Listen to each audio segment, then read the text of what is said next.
Radhe Radhe dear friends. 19वां अध्याय। नारायण जी ने कहा, हे नारद, भक्त वत्सल भगवान अपनी वाणी से सुदेव ब्राह्मण को प्रसन्न करते हुए बोले, हे द्विजराज, जिससे मैं प्रसन्न हुआ, क्या तुम यह नहीं जानते? मेरा प्रिय पुरुषोत्तम मास आने पर तुम दोनों स्त्री पुरुषों ने उपवास कर यहाँ बैठने से पुरुषोत्तम मास की सेवा हुई।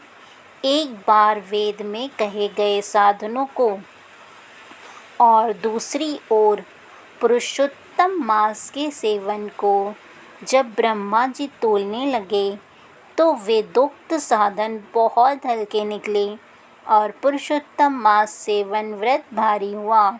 इसलिए संसार में पुरुषोत्तम अधिक पूजनीय और मान्य है। जो मनुष्य का जन्म लेकर श्री पुरुषोत्तम मास में जब तब स्नान दान आदि नहीं करते हैं, वे जन्म जन्मांतर में दरिद्र होते हैं।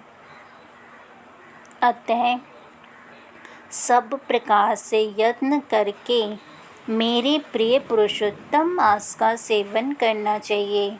जो पुरुषोत्तम की सेवा करेगा वह भाग्यवान धन्य होकर मुझको प्राप्त होगा। श्री नारायण बोले, इस प्रकार हे मुनि, जगदीश्वर कृष्ण भगवान ऐसा कहकर तत्काल गरुड़ पर चढ़कर अत्यंत पवित्र वैकुंठ लोक को चले गए। स्त्री सहित सुदेव ब्राह्मण मृत प्राय होकर फिर जीवित हो गए और शुकदेव को देखकर रात दिन अत्यंत हर्षित होते रहे और कहने लगे कि यह अत्यंत आश्चर्य की बात है कि ऐसा मास कहीं भी ना देखा और ना सुना। इस प्रकार आश्चर्य युक्त होकर वह सुदेव ब्राह्मण अत्यंत श्रद्धा युक्त होकर पुरुषोत्तम मास का सेवन करने लगा।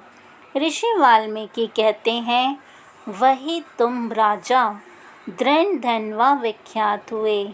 हे राजन, पुरुषोत्तम मास के सेवन से संपूर्ण ऋषियों के भोगने वाले हुए। हे राजन, जो तुमने मुझसे पूछा था सो मैंने सब तुमको बतलाया और पूर्व जन्म में जो सुखदेव तुम्हारा पुत्र था वही तोता था। हरि ने उसको जुलाया और सुखदेव नाम से विख्यात हुआ।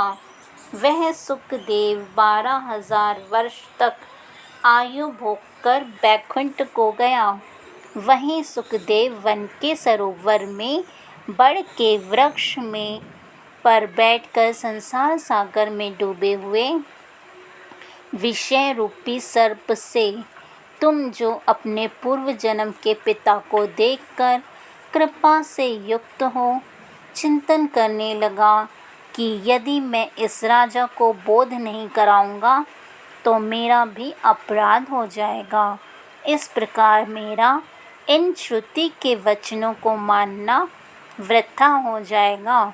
इसलिए मुझको अपने पूर्व जन्म के पिता का उपकार अवश्य करना चाहिए। ऐसा सोचकर ही उस तोते ने तुमको ज्ञान दिया। 19वां अध्याय समाप्त हुआ। धन्यवाद। राधे राधे।